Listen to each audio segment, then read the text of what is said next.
Miko here. Welcome back to another video. I know I took a little bit of break from uploading, but don't worry, I'm back and I want to keep making videos for you guys, and I want to keep making more videos for you guys. So just today when I woke up, checked my phone before I went to school, and it turns out the Bumblebee movie trailer dropped. I was so hyped for this because there really wasn't any reveal. Just like a day before or 2 days before, it was confirmed that we're getting a trailer June 5th, which is today. And I was like, oh cool, that's sweet. There's really no build up, and then it dropped. And I'm excited. I'm super excited for this movie now. I was always excited, but I've always been more chill because there hasn't really been any hype about it other than the comic coming out. Now that we have a trailer, the hype, everybody's hyped up. This is crazy. I can't wait. So the trailer starts off with a shot of what I think is Bumblebee in like the forest. It does look really cool. And I like this shot a lot. It's just mysterious, and yeah. The next interesting thing, the beginning is narrated by the guy who sold Sam Bumblebee, Bobby Bolivia, or that was his, I can't remember his name. But it's that guy talking, which I think is awesome. I think they're just doing this in the trailer to show that this is like before the I think they're just doing this in the trailer to be nostalgic to movie 1 fans maybe. I don't really know, because this takes place before that. And also with this being said, that this line from the first movie is being in it, everyone who was thinking that this movie is going to be in a completely separate universe in the first 5 is wrong. This movie is a prequel to the Transformers movies that have already been out. Yes, the Transformers look different, and there's new stuff, new characters. This is still in the same universe as all 5 movies. So people who are saying that this is a completely new movie in a completely new universe, it's not. It's a continuation of the story, or well, more of a prequel. It's a prequel of the story. Another cool thing is when Haley Steinfeld's character is looking at Bumblebee, there's a beehive in Bumblebee's fender, which I think is pretty cool. And yeah, Bee kind of reveals himself the same way that he did in the first movie with the radio, which is cool that they're still doing this.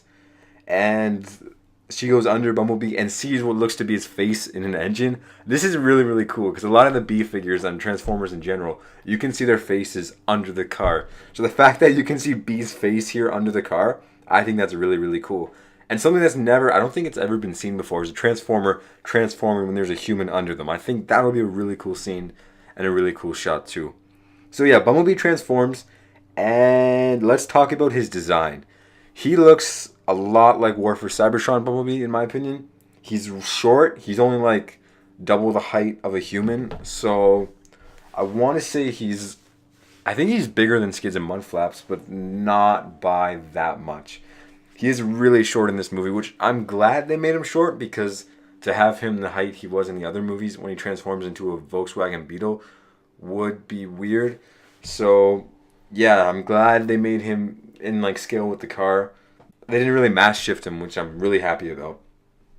And yeah, he does look pretty small in this movie, but I don't mind. And he looks young. He looks like a kid almost, which is probably to draw more kids into seeing this movie. It's weird, but I don't mind it. He goes from being a World War II killing machine to something in England we haven't found out yet, just the prequel comic, to this. So I'm guessing he comes to America, changes his alt mode to this car, and he becomes smaller because he scanned this car, which I'm happy about. I'm glad they made him like this, not super tall and super lanky.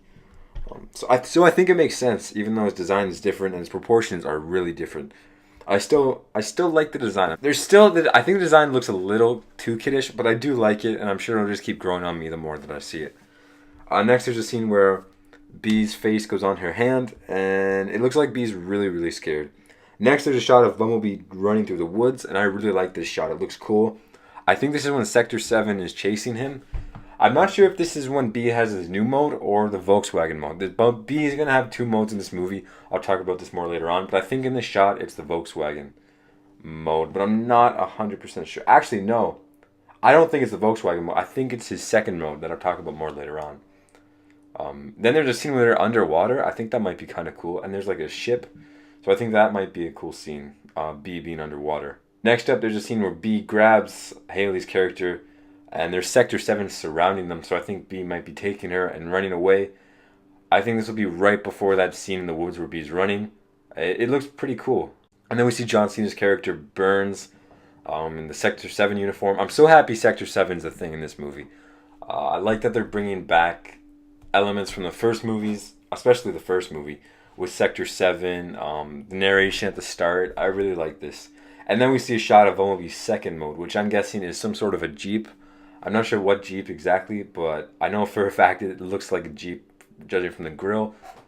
And yeah, B looks super aggressive. He looks aggressive in this mode. His proportions are still a little bit kid-friendly, but he does look way more aggressive in this mode. Then we see a shot of a jet transforming. Now, I think this is going to be Starscream because of the colors and the head. He has the G1 Seeker head. He has the colors. I think this is going to be Starscream. We just see a quick shot of him transforming, and it looks really, really good.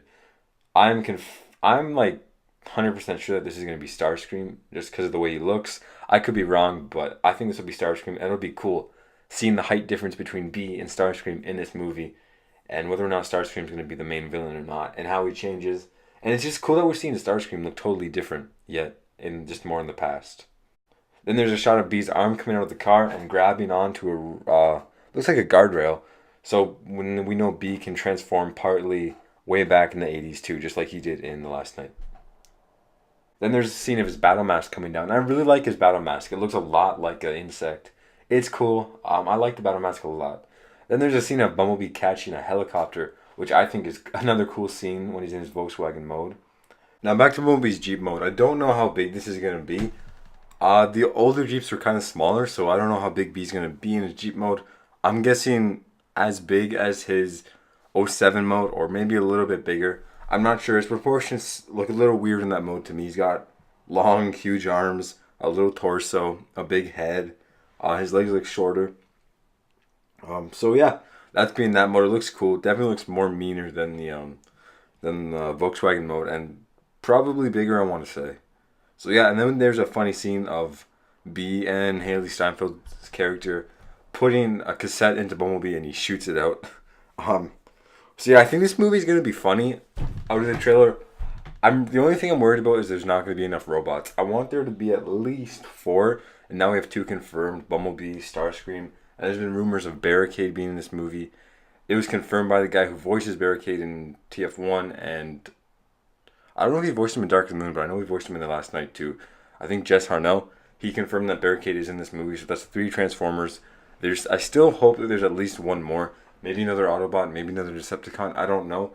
So we're just going to have to wait and find out until we get another trailer or just more promotional material. Toys maybe at San Diego Comic-Con, whenever that is. So yeah, I'm hyped about this movie. I wasn't that hyped before, but now that I've seen the trailer and I'm in the mood for another Transformers movie, I hope this is going to be a good one, because it could be the final Transformers movie. Depending on how well it does, and I really don't want that to happen. I want them to keep making these movies. But we're just going to have to see. So that'll be it for this trailer analysis. Thank you guys for watching. See you guys next time, and bye.